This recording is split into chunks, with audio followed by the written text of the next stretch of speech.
What's up? What's up? What's up, everybody? This is MJ coming to you live back in the Wealth Boutique for another exciting training broadcast. I hope you've had a fabulous week.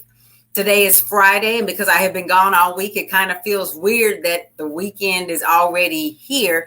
But either way, I am glad to be sharing with you today on an interesting topic that I thought of last week, and it's why the 3 R's of reading, writing, and arithmetic are fundamental to your boutique's success. So if you are at least my not so old age or older, you might remember in school when we talked about the 3 R's: reading, writing, and arithmetic. Obviously, writing begins with a W and arithmetic begins with an A, but we had to go with them on it. That helped us to remember the 3 things that school was designed to help you to learn. And a lot of times when we're in school, we think about, well, why are we going to need this in the real world? Why are we going to need to know algebra in the real world? Or why is it important that we know these historical facts? What is that going to do? What does it have to do with being in the real world? And so when we talk about reading, I don't know if you've ever written papers when you were in school or had to do math that you might have found difficult, but maybe you were frustrated because you felt like it was not going to prepare you for what you were going to encounter in the real world. But what we're going to be talking about today is how some of those basic reading, writing, and arithmetic subjects are actually going to help you to succeed as a boutique owner. You can't just put your old schooling on the back burner and think that that stuff is not relevant anymore, because it actually is. And maybe not even in ways that you might not have thought of. So let's get right into it. So the first R is reading, right? So we're not talking about, do you know how to read? Obviously, if you're on social media, you must know how to read to even be able to get on the platform and enjoy what it is that is out here to see. A lot of things are being read, but we're not talking about just knowing how to read, because that's fundamental. What we're talking about is what you're reading, what you take the time to read, what you are putting your focus on from a visual standpoint to make sure that you are the best businesswoman that you can be. For example, you may have heard this before. People who are top leaders, whether in corporate America, in the government sector, owners of businesses, they read a lot. And they are not reading mindless material on social media. They are not reading a bunch of memes. They might not even know, a highly successful person may or may not even know what a meme is. They are not reading jokes and things like that. And that's not to say that you can't have fun and do things as an outlet. But when you are trying to train your mind as an entrepreneur, you have to also be reading the same things that the people who are doing what you want to do or who have accomplished what you want to accomplish have already accomplished. They read a lot of self-improvement books. They read a lot about business. They read a lot about the industry that they are working in and industries that are tangentially related to the industry that they work in.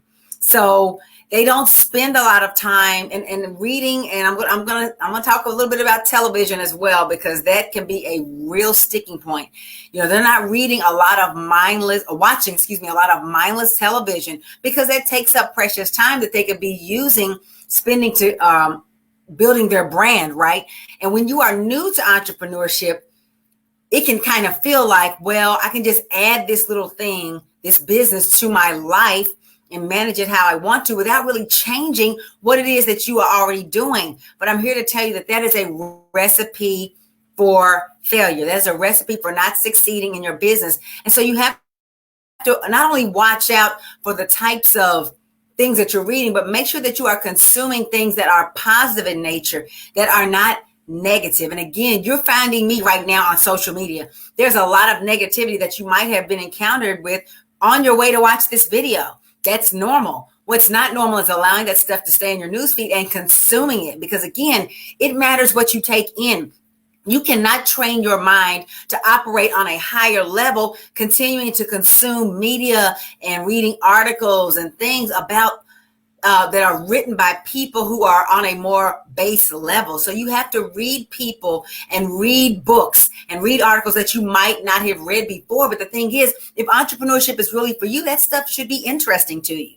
If you find it boring to read things by Stephen Covey and Norman Vincent Peale and Zig Ziglar, and that's some of the older folk, but even some of the newer people, and watch their videos and their content, your Eric Thomas's and just different people like that, then you have to question what your goals really are. When you want to fly with eagles, you cannot continue to put your eyes on content that is down here on the ground where the chickens are. Okay, so now we've talked about training your mind, okay? So that's how you find out, what do winners do to win? How do they operate in their minds? How do they interact with other people? All of that is reading. And when I say reading, I'm not just talking about books or magazines. I'm also talking about watching videos as well, because you can find a lot of content out here in the visual space, but you want to read a lot more of that, a lot more, right? Replace your television, replace some of that mindless stuff you're watching with this new content. But also what has to do with reading, it's not just about what you're reading from a development standpoint. You also need to be researching your intended marketplace. So many people go into entrepreneurship and opening a shop with a lot of assumptions. You think you are an expert in your intended marketplace just because a few people around you have told you that what you're doing is a good idea. If you really are honest and look at where you're getting your information that's making you move forward in a certain way in your business, you have to admit that sometimes you haven't gotten a very good basis of information. You need to be researching that, learning about your target customers, learning about your competitors. That stuff, again, should be of utmost interest to you. Why? Because these are the people that you want to give money to you in exchange for what you have to offer. And if you have never read up on this group of people, read up on this industry, read up on your competitors to know what they're doing, and this isn't a one-time thing, this is ongoing. Unfounded assumptions will cost you big money, and they will also cost you time.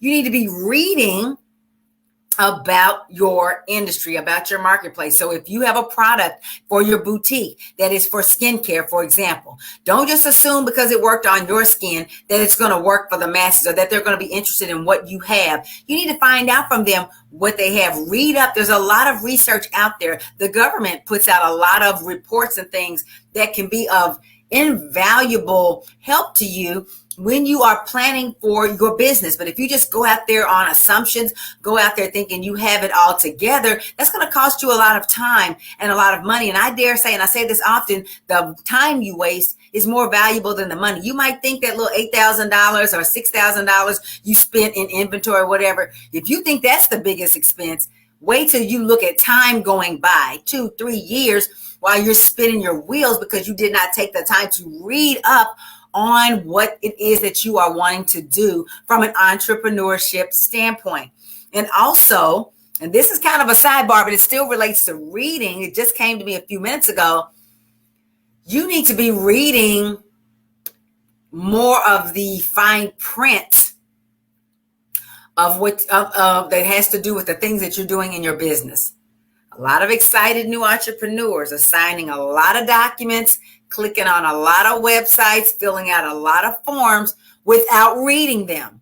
And I get it. I understand. I have been guilty of it. And I'm not going to say it was that long ago. We like to just say, yes, we agree to the terms and conditions. Yes, we've read it. Yes, this form must be okay. It's on .gov. It must be fine. I'm going to sign it because I need this number, or I need this information, or I need this money, or whatever it is. You need to be reading those contracts because those things are enforceable. Anything that you are signing, or even if it's not something that you are actually signing, it could just be something that you are agreeing to or moving forward with. Maybe some information that someone is giving you or some documentation. You need to be reading that stuff. Everything can't be this big race to the cash register, because if you don't set your business up for success, there's not going to be anything in your cash register to race to. Take the time to read. They say, and I'm talking specifically to my Black women out here, they say that the best way to hide something from a Black person is to put it in writing or put it in a book. I don't like that. I don't like that stereotype or that trend, but let's face it, sometimes it's true. And it's not just true of Black people, but that's just what that awful saying is. It's true of a lot of people that we don't want to read. We just want to go straight to the result. But the bottom line is, when you have an outcome that's not what you want, and then you have to go back and look, and they did tell you that in writing, it's not enough to say, well, they should have told me that that was important. If they put it in writing and you agree to it or you follow what it says, you as a professional cannot just say, well, they should have read it to me or told me that because that was important. If it's there, read it. Reading is fundamental. It's not always fun, but it should be fundamental. And the reading that you're doing to develop yourself as an entrepreneur, as a business person, as a leader, that stuff should be fun because this is the industry that you're choosing. This is what you're saying you want to do for a living. And so if you don't want to take time to read up and your research and do those things, you have to question, how serious are you about what it is that you say that you want to do? I need to get my camera. Okay, I see what's happening. I have my green screen on there. Okay, so that's reading. That's the first R. So now we're going to talk about writing. And this kind of goes hand in hand with reading because a lot of stuff that you read about, you also are going to be doing some writing involved. But like we talked about those contracts, do business in writing. What do you mean by that, MJ? Starting out, it's always about the start because, again, you're here because you need help getting started, right? Or maybe you already started, but you're not doing well, so you need to restart, right? In the beginning, it can be so tempting and so easy to just kind of what I call wing it or just kind of do things very unprofessional, informal in the beginning. And I get why it's that way because sometimes you don't even intend to start a business when you first start, right? Maybe your product that you want to sell in your boutique is something you were using for yourself, you developed for your family. You weren't even thinking about selling it to the masses. I remember there's a company I buy food from called Atlas Monroe. It's owned by a Black woman out in California. It's largest vegan fried chicken company in the world, or that's how they build themselves. When she started that, she was creating those products because there was a health issue with her father. They needed better health outcomes. They decided to do a vegan lifestyle. Then they got bored with the foods they were eating. So they developed those food products on their own, right? For themselves, for their family. Then over time, it was good. Friends had it. They realized that there was a market for it, went on Shark Tank. They tried to insult them with a low offer. She went out on her own. Now the thing is blowing up. She started out, though, not thinking it was going to be a business. And maybe that's where you are. So it's not to say that you were wrong for not knowing you were doing a business and doing it informally in the beginning. That's not what I'm saying. That's actually quite normal. That's what people do. They start out kind of winging it, and then it evolves. Where the problem comes in is when you know you want to be in business for real, and you don't start treating it like a business right away. You just like, well, we ain't got to do all that. Let's just kind of, do it kind of fly by night. You're kind of selling out of the trunk of your car. And again, if that's as far as you want to go, kind of a hobby business, that can be cool. But for those of you who have a 6 or 7 figure dream, who want to be able to leave your jobs and work your business full time, you need to be doing your business professionally from the beginning. And that means you need to be doing business in writing. A lot of these verbal agreements, they can be very frustrating because you can't enforce them. I remember my friend, not my friend, but I feel like she's my friend, but one of the people I adore on television, Judge Judy, when people are on there talking about what she said and what he said, and they told me, but then there's a physical contract, a paper contract. She holds it up and she's like, you can only enforce what's here on this piece of paper. What you're telling me, I don't want to hear about it. I don't read statements from other people. I don't listen to hearsay. That's hearsay. What you can enforce is here. So when you're dealing with these vendors, when you're dealing with people who are handling your money, when you're outsourcing things or delegating responsibilities to other people, make sure you are doing business in writing. Have a paper trail. Use email instead of verbal conversations, or record those conversations, because you want to be able to backtrack when you need to and bring things up to speed. Are you going to be super duper professional from day one? Probably not, especially if you don't know how to start a business the right way. But you need to start it the right way, because here's what's true. You spend a lot of time and money, again, your most valuable resources, with rework and reinventing the wheel and backtracking when you do things the wrong way out the gate, after you knew you wanted to do it for a full-time business, but while you were still trying to do it, it's almost like people are trying to do it like a hobby, but get the results of a real business. And it doesn't really work that way, because things get convoluted. So you want to do your business in writing. Get things in writing. Don't do things verbal. Don't do things on a wing and a prayer with your fingers crossed. Do things the right way. Be professional. And then you also, in hand with that, you want to be keeping track of what's going on in your business. Have records, right? If it's nothing but spreadsheets and Word documents, have something, because again, once it starts to take off, so you might be one of those people that has that seemingly overnight success. But even though the money might be flowing in, if you have a mess on your hands because you have no documentation, you have nothing in writing, you didn't do things organized, it can be a nightmare because now you don't know how to pull it together. Now it's going to cost you even more money for professionals to come in and clean up a mess. I talked to one woman several months ago, and she was, what was I calling her? The accidental entrepreneur. She had started out doing something for herself, and then quickly the businesses she was doing business with said, well, do you know any other people who can do this? Pretty soon she found herself being in business, having employees and all of this, but she was kind of doing it ham scam, and she was scared because that's a good way to get in trouble with Uncle Sam. That's a good way to waste a lot of money or get taken for a ride, get taken advantage of, because you don't know what you're doing and you kind of throwing a mess out there. It can happen so easily. And Uncle Sam doesn't care that you meant well. You know, these people don't care that you didn't know what you didn't know, right? Be professional. Keep track of what's going on in your business. And then also in writing, dealing with the second R of writing, you also want to be keeping track of what, where you want to go in your business and what it's going to take to get you there. MJ, I already know what I want. And I know what it's going to take to get there. I think I know. Well, first of all, when it's not in writing, it's not real. We all have dreams floating around in our mind. Oh, I want to go to Dubai. Oh, I want to buy a 6-bedroom house. Oh, I want to buy a Land Rover. Oh, I want to be able to retire my husband. Oh, I want to be able to have college funds for my kids. And we say these things and we keep saying them and we keep saying them, but there's no action put behind it. And what I'm here to tell you for a fact is that anything, any goal you think you have that you don't have in writing, it's just an idea. It's not a goal. There's some other facets to goals and things of that nature, but having it in writing, that's where the power is. A lot of times we don't put it in writing, number one, because we don't understand that's where the power comes from, but also because it becomes real when it's in writing. Just like it becomes real when you have a conversation with somebody like me one-on-one about your business and about how you want to move it forward. It becomes real and it becomes something that you have to, that's holding you accountable, right? It's in writing.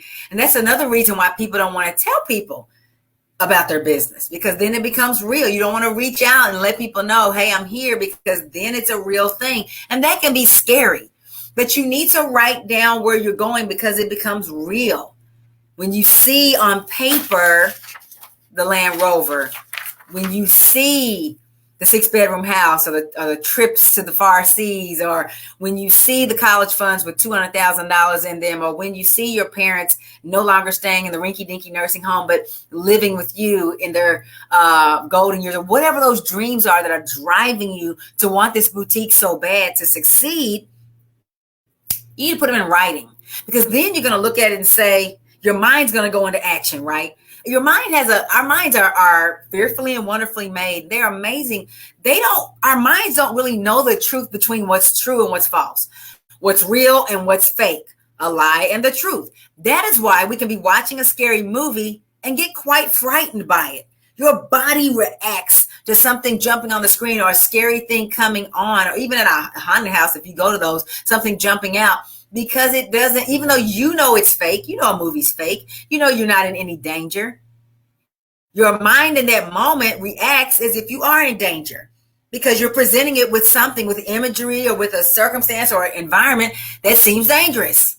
Well, the same thing that happens in those situations where we jump when we're frightened by something. It's a reflex, yes, but it's also that you're in that situation, or your mind thinks you are. The same is true of achieving your goals and your dreams, the vision you have for your life. When your mind sees it, or when you see it in writing over and over, that this is what I have, this is who I am, this is where I am in life, your mind goes about finding a way to make that real, because as far as your mind is concerned, it's true. If you keep telling yourself you're a millionaire, and I'm not just saying, randomly saying it, just like I'm a millionaire and where's the money? No, I'm talking about saying it with feeling, saying it with meaning, and putting action behind it. You can't help but get there.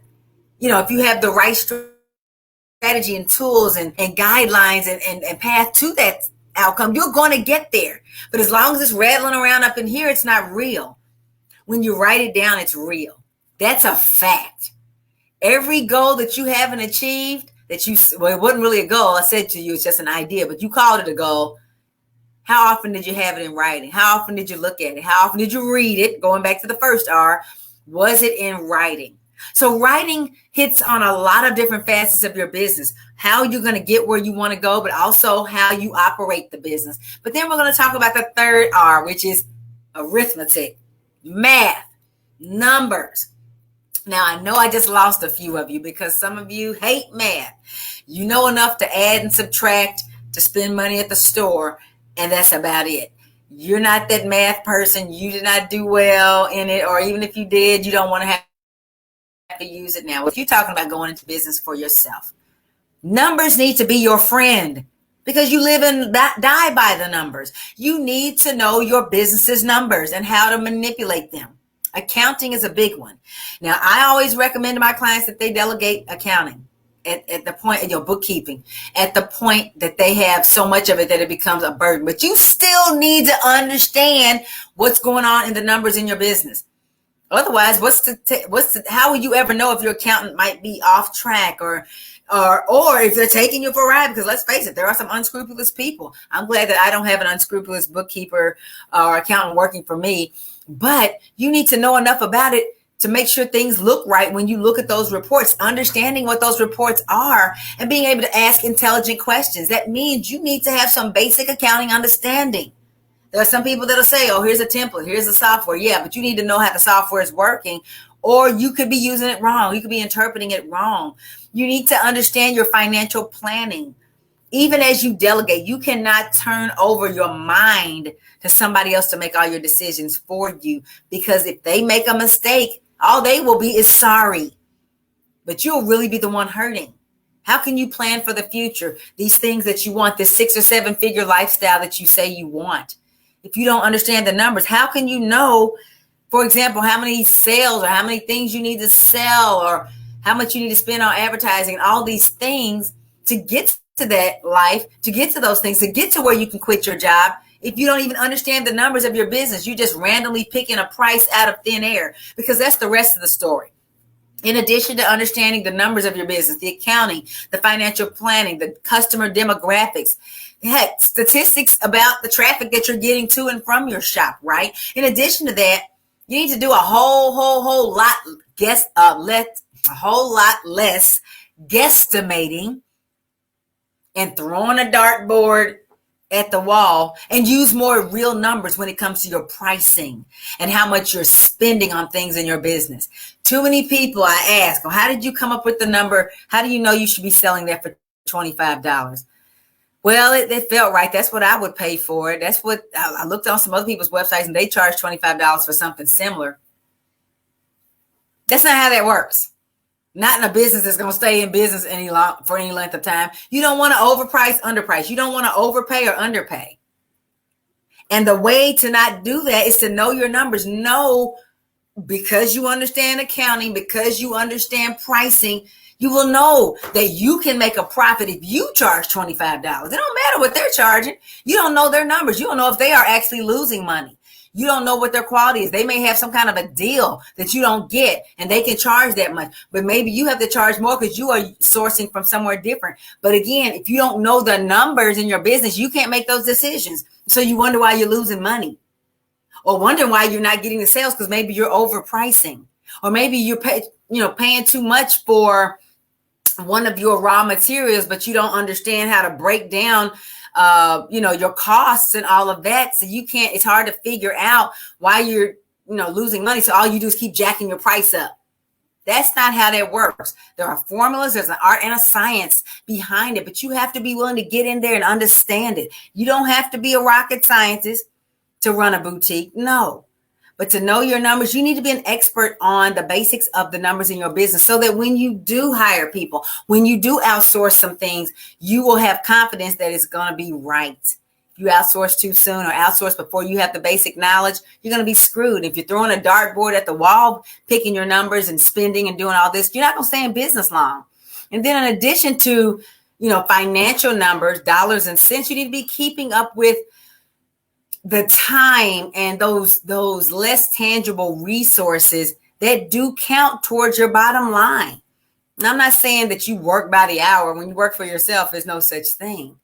But you need to understand how your time and the time of your employees and other things, it's not just time, but that's the type of numbers I'm going to use for this example, how they contribute to your bottom line.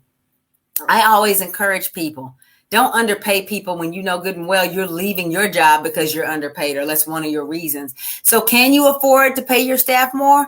I say, without even needing to know anything about your business, you can't afford not to. But a lot of times, because people don't understand their numbers, they want to pay somebody $10 an hour when they know good and well they couldn't live off of that. But then they wonder why the employees are stealing from them. Understanding that you can afford to pay 14, and it doesn't matter if people tell you that you're crazy when everybody else is paying 10. But you can afford 15. Why? Because you want a better employee. You want the retention. You want the loyalty. There's a lot of things that contribute to your bottom line besides just, I'm going to charge as much as I need to kind of keep I'm hoping it'll all balance out. That's not how business works.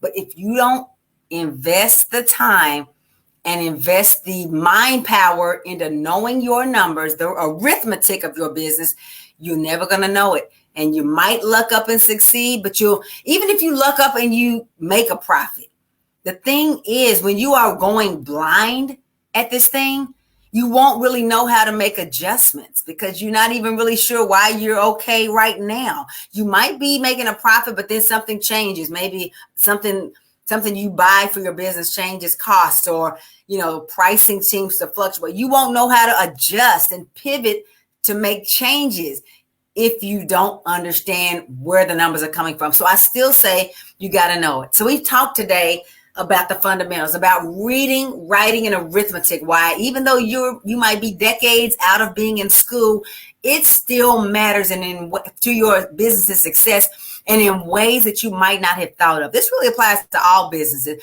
but we're specifically talking about your retail boutique, because a lot of retail stores, depending on what their product is, have very thin margins. That usually applies to food, groceries, restaurants, but it can also apply to what you're trying to sell in your boutique, because depending on, again, the numbers, depending on the industry, which you need to be researching, depending on, a lot of factors, your margins could be thin too, and they could be thinner than they need to be. And you might not be able to stay in business if you don't focus on the fundamentals, the 3 R's, reading, writing, and arithmetic. If you're coming into this one late, I want you to go back once I finish the broadcast and watch the whole thing, because this is critical information that you've got to know. You've got to stay reading. You've got to stay doing business and writing, and you've got to stay on top of your arithmetic. Know your numbers. Keep track of what's going on in your business. And I know this has probably been a lot, right? You probably thought you were done with the 3 R's when you graduated from high school, maybe college or whatever. And you thought being in business is not going to be like that, but it is. It is, unless you want to keep your business at a hobby level. If you're good with a hobby gig, a side gig, not talking to you. You're not who I'm talking to. I'm talking to people who want to be able to make $200,000-$300,000 in your business. That's not going to happen winging it. I'm sorry, it's not. And if it does happen by a fluke, you won't be able to maintain it. You won't be able to sustain that level unless you treat your business like a real business. And so if you've been listening to this broadcast and your head has been swimming because you were like, I was not good with the 3 R's when I was in school, I don't know what I'm going to do now, MJ. Or you were good at it, but you don't know how to use those same aspects that you had in school in your business. You don't know how to make that leap from, okay, I'm just winging my business, I'm just kind of working it like a side gig, to I want to have a real business, MJ. I don't want to play reindeer games out here with my business because I got to get out of this job and live the life I want to live. If that's you and you need help implementing the 3 R's, the fundamentals in your business, then I invite you to go to my calendar right now and book a free breakthrough interview with me at melaniehunter.com/chat. It's a free call. We'll be on there about 45 minutes, and sometimes it goes longer than that, depending on how in depth we need to go to fix what's wrong with your business. But we're going to get on there and we're going to see what are the things that you're doing that are keeping your business at the basic level, that are keeping it to where you're not going to get to the $300,000 level, because you can't just cross your finger or click your heels together and get there. It's not click your, what is it? Click your, there's no place like home, wishing on a star, all of those stuff. It doesn't work in business. I'm sorry, it doesn't. But we will talk about what are those things you've been doing. And then we'll look at, okay, where do you want to go? What is that big dream? Maybe it's none of the things I said. Maybe it's just getting away from your job so you can have peace of mind and not have to worry about the bills and be able to give at a level you've never been able to give at before. Whatever that is, we'll talk about that, because again, if it's not in writing, it's not real. And then we're going to connect your business that's not been working up to now with that dream. And then we're going to map out the quickest path to get you there. Because it's fine to have a dream, and it's fine to have a little business that's struggling, but how to connect them. That's what you're not good at, and that's okay. What's not okay is continuing to do the same things over and over that haven't been working and expecting different results. That's not going to work. So we're going to talk about that and get you on the right path. But it starts with you making a decision to be a professional about your business, to be real about your business, the courage to just go to my website and book a call. It's not going to hurt you. Actually, it's going to be the best time you've ever spent on building your business, even if you've spent weeks or months or years trying to do it on your own. melaniehunter.com/chat. Go out there, grab a spot on my calendar. I've got some time coming up in the next couple business days to talk to you. Be sure when you book your call to fill out the application that pops up afterwards. I need that information so you can get the most value from our time together. I don't want to get on there wasting time on the basics. We can get that out of the way. Fill out the application and we will talk soon. Again, melaniehunter.com/chat. And let's have a conversation on your free breakthrough interview. It's been my pleasure sharing with you today. I'll be back next week with another informative and really transformational training broadcast. But in the meantime, watching me, you can watch all my content. You're never going to piece it all together. It'd be like watching videos and thinking you're going to get a 4-year degree. Doesn't work like that. It takes a lot of work in between, and that's what I want to do with you. So book your call now. Give yourself the gift of treating your business like you mean it. Put your time, your money, your resources, and your courage, your grit and tenacity where your mouth is. Book your call and let's have a conversation. It's not going to cost you anything, but it's going to help you gain the world for your business. I look forward to meeting you. Hope you have a phenomenal weekend, and we'll talk soon. Bye-bye.